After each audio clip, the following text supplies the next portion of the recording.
afternoon, ladies and gentlemen, and welcome to the 12 p.m. edition of October 4, 2024. Good afternoon, La Fleur Signée. Good afternoon, ici Lucie Lengou. Madame, Monsieur, bon après-midi.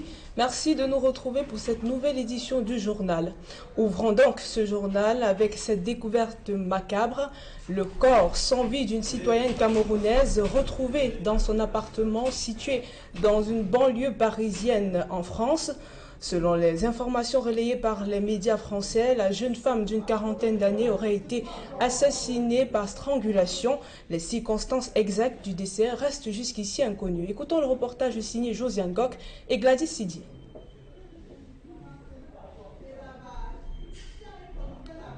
Je le disais, ouvrons ce journal avec la découverte du corps sans vie d'une jeune femme d'une quarantaine d'années dans son appartement situé en banlieue parisienne en France. Selon les informations relayées par les médias français, la jeune femme aurait été assassinée par strangulation.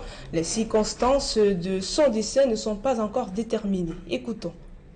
Sur son compte X, la mère d'Aubervilliers se dit profondément horrifiée par le crime qui s'est produit dans sa ville. Médias français et autorités françaises s'accordent donc sur le fait que la défunte a été froidement assassinée. Par qui? Cette question par contre demeure, du moins à ce stade de l'enquête ouverte par le parquet de Bobigny. Aucune interpellation jusqu'ici. La dépouille de celle que ses proches appelaient Becky, de sources policières, présentait des traces d'étranglement et de coups au niveau de la tête.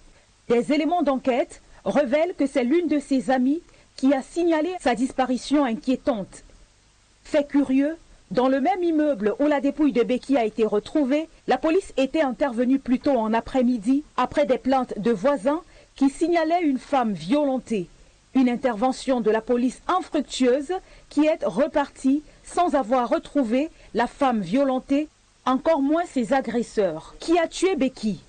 Était-ce un règlement de compte?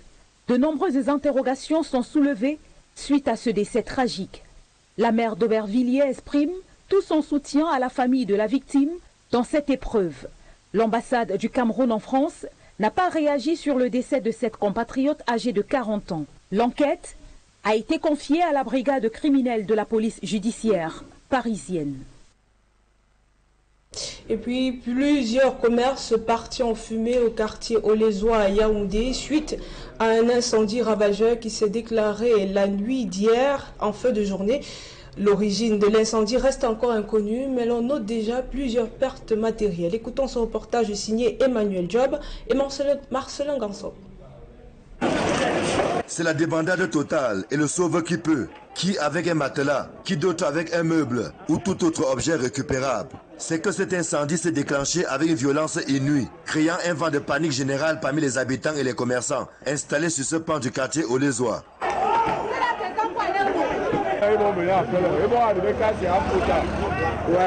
Dès que j'arrive ici, je vis que la boutique que j'ai payé, les choses sont déjà brûlées.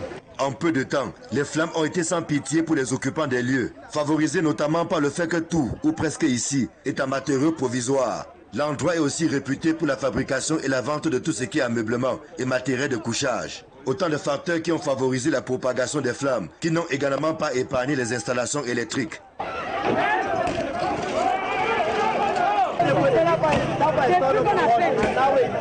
L'arrivée tardive des sapeurs-pompiers n'a non plus facilité les choses. On appelle les sapeurs-pompiers avant et devaient être ici pour résoudre ces problèmes. On a appelé plusieurs factions, on ne vient pas. Mais c'est un problème camerounais que je ne connais même pas. Je ne sais même pas vous dire à l'État de régler ces problèmes. Les soldats du feu ont néanmoins pu circonscrire les flammes, évitant de justesse qu'elles ne se propagent dans les environs. Ce qui a permis avec le concours de dents pluie de limiter les dégâts qui auraient pu être plus importants. Rappelons que cette zone est dans le couloir des travaux de la phase 2 de l'autoroute Yaoundé-Simalène et sera bientôt rasée dans le cadre de la mise en œuvre de ce projet. Dans ce sillage, la commune d'arrondissement de Yaoundé 3 s'attelle depuis plusieurs mois à aménager l'espace devant accueillir les commerçants qui seront alors déguerpis. Et des ralentisseurs de vitesse pour prévenir les accidents de la circulation aux alentours des établissements scolaires. Ils sont en cours d'installation dans la commune de Yaoundé 6. Ils permettront de réduire les accidents de circulation très souvent causés par des conducteurs de moto imprudents. Écoutons le reportage signé Marcelin Ganson. Le danger rôde autour de certains établissements scolaires où l'excès de vitesse dicte sa loi. Élèves, enseignants et parents constituent la principale cible de ces conducteurs imprudents qui appuient constamment sur l'accélérateur sans mesurer les conséquences de leurs actes. Papa, parce que nous, on n'arrive pas à marcher sur la route. La moto, la voiture, il sautait en haut là, si tu ne connais pas traverser, tu ne peux pas traverser. La route elle est correcte pourtant pour moi, mais le manque de temps causait beaucoup d'accidents dans cette zone parce que les excès de vitesse, vous savez, dans un quartier, il y a toujours les enfants. Il y a des écoles et tout. C'est fort de ce malheureux constat que l'exécutif municipal de Yaoundé 6 a décidé d'installer des ralentisseurs de vitesse, communément appelés dodan, sont particulièrement ciblés les alentours des établissements scolaires. Au lieu même où nous nous trouvons ici en Colisier, la semaine dernière, c'était un motoman qui lâchait, qui perdait ses freins et emportant à son passage quelques enfants aux sorties des classes. Et nous avons pris le taureau par les cornes en décidant aujourd'hui de lancer cette vaste opération qui va consister à poser des ralentisseurs de vitesse, communément appelés des dodan, aux abords et devant les établissements où fréquentent nos enfants. Les conducteurs, et particulièrement ceux des engins à deux roues, sont appelés à faire preuve de civisme et de responsabilité afin que les résultats escomptés soient atteints, à savoir la réduction des accidents de la voie publique autour des établissements scolaires. Nous sommes vraiment très heureux pour voir ce ralentisseur installé devant notre école parce que chaque jour les motos coignent les enfants devant l'école. Donc ces ralentisseurs vont nous vraiment aider. Le phénomène n'est pas propre à Yaoundé 6. Dans l'ensemble de cette commune de la capitale, la mauvaise conduite constitue un défi majeur. Elle est entretenue principalement par certains beskineurs, comme on les appelle, pour qui la prudence et la vigilance n'ont aucun sens. Face à l'insécurité croissante dans l'arrondissement de Douala 4e, le préfet du département du Vouri appelle les autorités traditionnelles à plus de collaboration avec les autorités pour permettre de réduire le phénomène. Écoutons le reportage signé Pascal Tanquet et José Ngok. Des actes de vandalisme, agression et viol ont longuement été enregistrés à Douala 4e ces dernières semaines, faisant de l'arrondissement l'un des plus insécures de la capitale économique. Dans l'optique de remédier à ce climat, le préfet du Vouri, Silak Marimvogo, a présidé une réunion de sécurité dans les locaux de la sous-préfecture de Douala 4e pour évaluer la situation et définir les stratégies de sécurité adéquates. Il vaut mieux prévenir les troubles que d'avoir à les réprimer. C'est pour ça donc qu'il faut que de temps en temps nous nous concertions pour davantage affiner nos mécanismes de recueil de l'information pour anticiper sur les troubles au lieu d'avoir à les réprimer. Lors de cette rencontre, Silak Marimvogo reconnaît le faible accompagnement des pouvoirs publics aux chefs de quartier et autorités traditionnelles pour venir à bout des malfrats. Nous avons vu les différents mécanismes et modalités à travers lesquels ce bandit, ce brigand, ce microbe opère. Nous sommes conscients de ce que nous n'avons pas un cadre formel de capacitation de nos chefs traditionnels. Mais dit que nous en tiendrons dans les prochains jours pour leur indiquer quelles sont leurs missions en matière de maintien de l'ordre et de sécurité, quels sont leurs droits, quels sont leurs devoirs. Les chefs traditionnels, pour leur part, rassurent de leur collaboration dans ce processus de sécurisation dans les quartiers de cet arrondissement. Il est question que chaque chef prenne la responsabilité de ses populations et qu'avec l'aide de ces populations, qu'ils se mettent ensemble pour barrer la voie à ces individus. En nous organisant à mettre des barrières à partir de 19h et à les fermer à 22h, et je crois que cela va barrer un certain nombre de choses. Autorités traditionnelles et pouvoirs publics appellent par ailleurs les populations à dénoncer tout individu suspect pouvant mettre en péril la paix et la sérénité à Douala 4e. La désinformation prend des proportions inquiétantes dans notre société. Ils sont très souvent à l'origine de divisions et pour stopper leur propagation, les acteurs de la société civile ont reçu des outils nécessaires grâce à une plateforme mise sur pied par le réseau des défenseurs des droits humains en Afrique centrale. Écoutons le reportage signé Josiane Gok et Gladys Sidier. Dans un contexte marqué par la montée des discours de haine et la prolifération de la désinformation, il est impératif de s'attaquer à leurs racines. La vérification des faits ou fact-checking constitue un outil essentiel pour contrer ces dérives. Tout ceci part d'abord du contexte ambiant en Afrique centrale, marqué par les crises sociopolitiques et les conflits sécuritaires, et également le phénomène des discours de haine en ligne et hors ligne.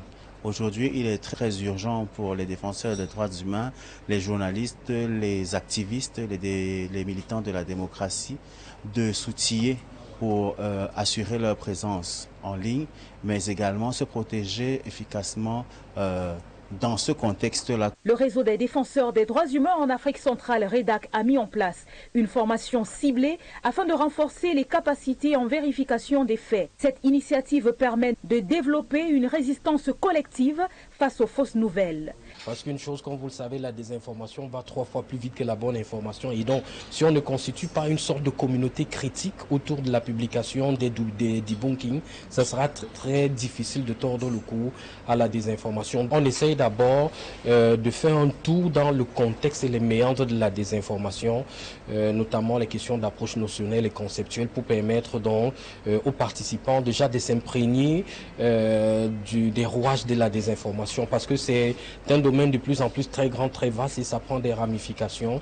La formation de ces acteurs clés débouchera sur la création d'une brigade qui a pour objectif de lutter contre la manipulation et la désinformation. Une formation ne suffit pas, et puis je crois qu'il faut élargir le public.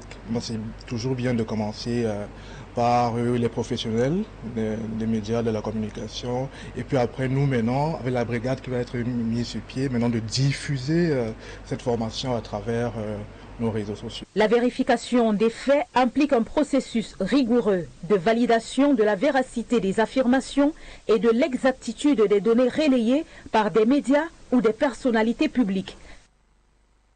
Ouvrons à présent l'actualité internationale avec ce naufrage survenu hier matin sur le lac Kivu dans l'est de la République démocratique du Congo. Le bateau en provenance de Minova a coulé au niveau de Kituku à Goma avec à son bord au moins 300 personnes. Le bilan fait état d'une trentaine de morts, une cinquantaine de survivants et une centaine de disparus. Selon des sources sur place, les services de l'État et organisations humanitaires poursuivent les recherches pour retrouver d'éventuels survivants ou rechercher les corps. Et puis dans la suite de l'actualité internationale, un naufrage également au Nigeria fait 11 morts et une centaine de disparus. En République démocratique du Congo, un projet de révision de la Constitution divise la classe politique. Le chef de l'État Macky Sall, l'ancien chef de l'État Macky Sall et le Premier ministre Ousmane Sonko vont à la croisée du fer aux élections législatives de novembre prochain. Écoutons la mouture internationale signée Christine Babanda. 11 morts et plus de 100 personnes, dont des femmes et des enfants, sont portés disparus après qu'un bateau surchargé a chaviré dans le nord-ouest du Nigeria, ont déclaré les autorités hier mercredi. Le bateau d'une fabrication artisanale transportait environ 300 personnes sur le fleuve Niger lorsqu'il s'est renversé dans le district de Mokwa. Au moins 150 personnes ont été secourues. En République démocratique du Congo, le secrétaire général de l'Union pour la démocratie et le progrès social UDPS persiste dans la volonté du parti présidentiel de réviser la constitution disant autre lieu, autre actualité. Alors que le Proche-Orient s'enlise dans la guerre, le ministre israélien des Affaires étrangères Israël Katz a déclaré le secrétaire des Nations Unies persona non grata en Israël. Après les tirs de missiles iraniens, Antonio Guterres avait condamné l'élargissement du conflit au Moyen-Orient, déplorant l'escalade, une référence à la fuite en avant meurtrière de Benjamin Netanyahou qui suscite l'ire du gouvernement israélien. C'est avec cette motus signée Christine Babanda que nous mettons un terme à la première partie du journal. La seconde en langue anglaise, c'est avec vous, Essie Lucie Liengu. Thank you, Lafleur Senior, ladies and gentlemen. Thanks for staying with us till the second segment of news in English language. Investigations have been launched following an alleged impregnation of a 13-year-old girl by her biological father, aged 51, in the Kolmintak neighborhood. It is a locality in the Douala 2 subdivision. Reports indicate that she has been a victim since the age of 8 years. Now let's have the details with Ann Adila, who visited the neighborhood and also spoke with some residents. The population of Kolmintak in the Douala 2 subdivision shocked over what they termed an abomination. A man of about 51 allegedly impregnates his 13-year-old daughter. Le monsieur, il vit ici. C'est comme ça chez lui, c'est chez lui ici, il habite ici. Neighbors say the perpetrator has been sexually assaulting his daughter since when she was 8. Que l'enfant a dit, c'est depuis 8 ans, puisque l'enfant présentement, c'est depuis 8 ans que ce monsieur taraude l'enfant. Those who were close to the family explained that the mother of the girl was somehow aware her husband had been sexually molesting their daughter. Sa maman était au courant de tout cela. Sa maman était au courant de tout cela. The teenager's elder brother tries to call their mom's attention in vain. Et il a dit à sa maman que maman, j'ai vu papa sur Ange. Elle a repoussé l'enfant. The mother reportedly went to abort the fetus the little girl was carrying, but was sent away by nurses of the said health center. That was how neighbors got wind of the teenage girl's pregnancy. C'est parce qu'ils ont pris l'enfant pour aller dans un centre de 2 chambres et salon pour enlever. C'est là-bas qu'on a su que the perpetrator, who is her own biological father according to neighbors, has escaped to an unknown destination. Le monsieur a fui, on ne connaît pas où il est. Pour le moment, on ne connaît pas. Meanwhile, the pregnant 13-year-old girl is with her mother, but no longer living in their family residence in Kolmintak, Douala. Those we spoke to who knew and were close to the 13-year-old girl said she was always quiet and looked lost or traumatized. The incident has left neighbors speechless, as confidence is no longer a watchword. Veillez sur vos enfants. Ne laissez même pas, même si c'est votre mari, même un frère dans la maison, soyez très prudents. Franchement, c'est choquant. Cases of rape, sexual abuse and torture on minors, especially girl children, have been recurrent in our society lately. Legal minds and public opinions think it's high time the law tightened sanctions on perpetrators of such abominable acts, which most often than not destroy and also traumatize a child or victims for an entire lifetime. And now we take you to the west region of the country, where severe flooding has left some inhabitants of Bandung village, Fokwe subdivision, Menua division of the west region without shelter. Recently, the divisional officer of Fokwe visited the flood victims and assured them of government's assistance, as Smart Jikan Gabriel tells us in the following report. Several structures used to be standing tall at this area in Bandung village, but after the passage of the heavy runoffs, just few houses could resist the force. The strong breeze and heavy downpour that struck the zone has destroyed houses, schools and bridges. Water has destroyed the whole of Bandung. The first bridge that separated Bandung and Bamiquin has been taken away. We can't see anything apart from water everywhere.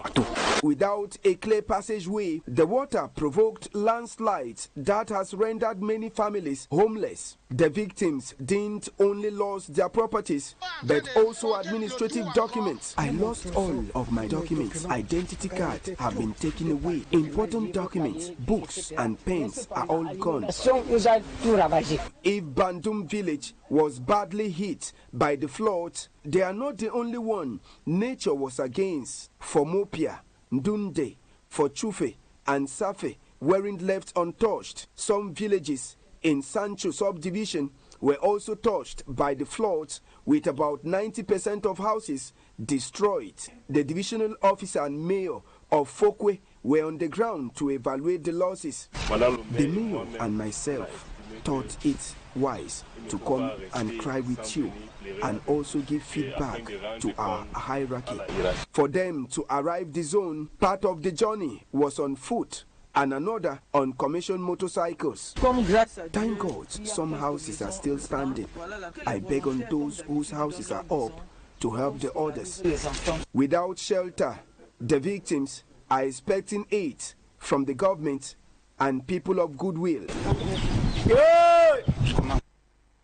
And just to let you know that the governor of the West region was in Bandung village yesterday, and sure we'll be come back to that in greater details in our subsequent news editions. We stay in the West region of the country. The mayor of Bafoussam has expressed his decision to leave the Social Democratic Front Party. He made the announcement during the council session, inciting infighting within the Bafoussam council. Let's have the details in this report compiled by Smart Chicken Gabriel. Already weakened with internal crisis, the Social Democratic Front SDF party might further fall in the Mifi division of the West region, as the mayor, who controls the only council managed by the opposition party, has dropped his resignation from the party. It's time for me to inform the national opinion and people of Bafoussam 1 that I have confidence in what I'm doing. Before the end of November, I will put to an end to the suspense. I will clearly talk about my political life, but you all should know that I will no longer be an official of the Social Democratic Front Party. From every indication, Cyril Nyang is not leaving SDF because of his wish, but the persecution he receives from some of his comrades. Battled against, disrespected, and driven from the family, I have no choice but to get another political party as a family. From the declaration of the mayor, he is not quitting politics, but has kept his next destination a secret.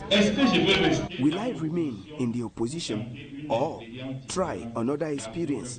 The answer will be given by the end of November. Many are now thinking that Cyril Nyang will join the ruling political party, as in recent times he has been seen close to officials of the Cameroon People's Democratic Movement. On the eve of the public projection of the documentary on the President of the Republic, he signed a media release that invited members of his community to attend the public event massively.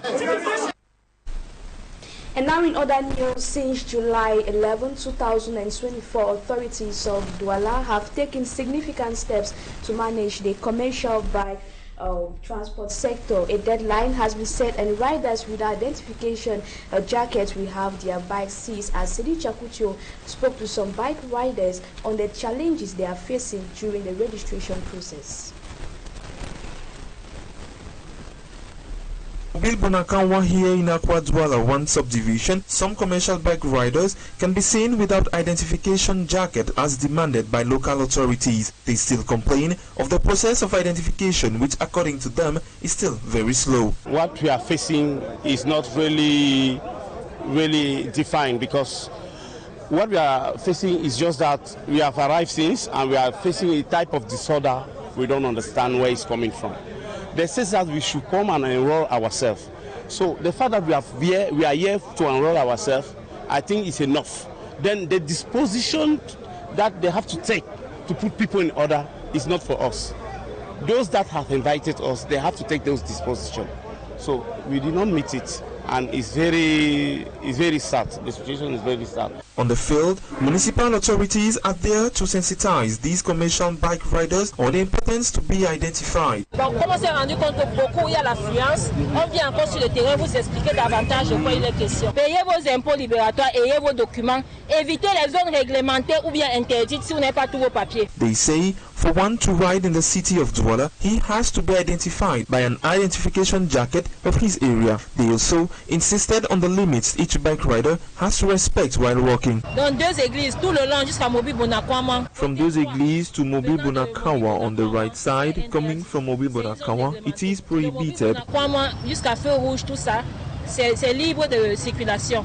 Donc ceux qui circulent, But from Mobile Bonakawa up to Ferouge, it is free to access. You must reassure yourself that you have the necessary to enter into the regulated zones. The deadline of the restriction has been pushed to next weekend. Plus on verra l'adhésion, on va définir la phase répressive avec les forces de maintien de l'ordre. Pour l'instant, la communauté urbaine n'est que là pour la sensibilisation. It should be noted that the city of Douala has taken a decisive step in regulating the motorcycle taxi transport sector since July 11, 2024.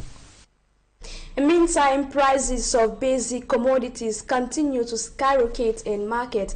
In Cameroon, this time the cost of eggs has seen a hike in markets across Douala, affecting households' demand. Speaking to our reporter Innocent Aziz, the traders complained that a tray of medium-sized eggs has increased from 1,800 francs to 2,500 francs. Let's have the details.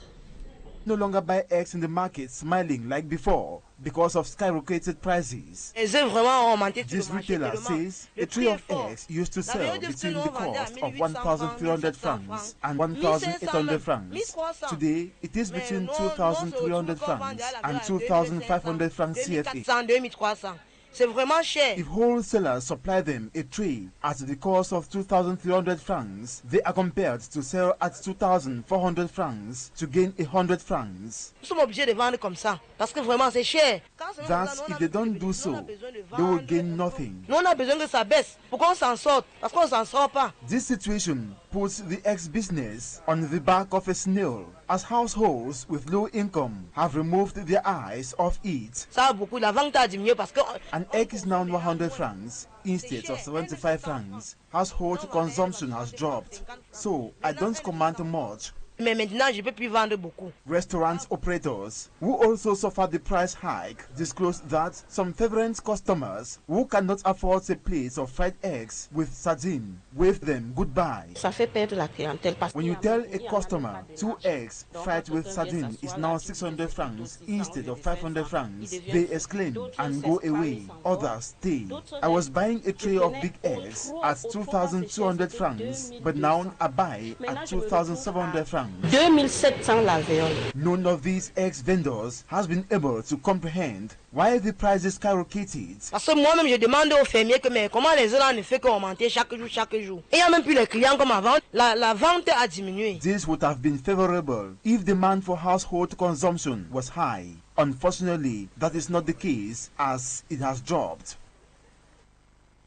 And now in news out of the country, search operations continue after a boat carrying about 300 people capsized in northern Nigeria. As of now, 100 people are still missing, while in Senegal, the opposition coalition has nominated former President Macky Sall as their leading candidate for upcoming legislative elections. Sedi Chakutio once more. Nigeria, more than 100 people, mostly women and children, were missing after an overloaded boat bringing them back from an Islamic festival at night capsized in northwest Nigeria. The locally made boat had about 300 people on board along the Niger River when it overturned in Niger State's Makwa district on Monday night. Such boat disasters are common in Nigeria, especially in remote communities where the lack of good roads leaves many with no alternative routes. This is the fourth tragedy involving more than 100 passengers in northern Nigeria since mid-2023, where many of them never accounted for. Local media reported that 11 bodies, 9 men and 2 women, have been recovered from the river so far. And in Senegal, the upcoming November 17 legislative elections are being viewed as a key indicator for the March 2024 presidential race. The opposition coalition Taku Walu Senegal has named former President Macky Sall as its lead candidate, while the ruling PASTEF party is backing Prime Minister Ousmane Sonko to secure a majority in the National Assembly. This sets the stage for a high-stakes political showdown between two of Senegal's most influential leaders. Macky Sall's potential return to the political scene after stepping down in favor of Bassirou Diomaye Faye marks a critical turning point in the legislative campaign. 6 months after his loss in the presidential race, his coalition is aiming to rebuild momentum and unite the opposition in a bid to challenge the dominance of the ruling PASTEF party in parliament. From Senegal, we put an end to this edition of the 12 p.m. bilingual news. We thank you so much for your keen attention. We live in the company of interesting program, but also we wish you a happy and a blessed weekend. La fleur signée, to have a nice weekend. Have a nice weekend, Lucie. Madame, Messieurs, c'est la fin de ce journal. Merci de nous avoir suivis. Nous remercions aussi la grosse équipe technique pour la réalisation et la diffusion de ce journal. Restez chez Équinoxe Télévision, les programmes se poursuivent.